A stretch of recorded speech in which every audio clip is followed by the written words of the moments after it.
இருங்க ரெண்டு பேரும். ஒழுங்கா என்ன பண்றீங்க? இருங்க ரெண்டு பேரும் என்ன பண்றீங்க? எதுக்கு சண்டை போட்டுருக்க? என்னக்கா வரையற? ஒழுங்கா டிஸ்டர்ப் பண்ணாத போயிரு. அக்கா இந்த கலர் அடி, இந்த கலர் அடி.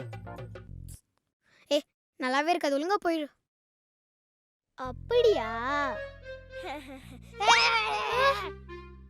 மா ஹார்ட்டுக்கு ரெட் அடிச்சிட்டு இருந்தேம்மா, பர்பிள் அடிக்கணும்னு சொல்றாமா.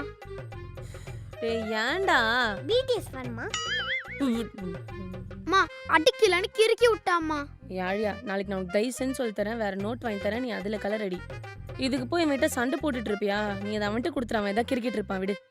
என் என்னம்மா எப்ப தங்கம் பார்த்தாலும் என்னைய சொல்லிட்டு என் இருக்கீங்க? செல்லம், நான் வேற வாங்கி தரேன், அவன் கூட சண்டை போடாத தம்பிமா. போங்க நான் போறேன். ஆழியா, ஆனா நீ ரொம்ப பண்ணிட்டு இருக்க. எதுக்குடா சும்மா சும்மா அவன்கிட்ட போய் பிரச்சனை பண்ணிட்டு இருக்க? இனிமேல் நீ அவன்கிட்ட ஏதாவது சண்டை போட உனக்கு இருக்கு.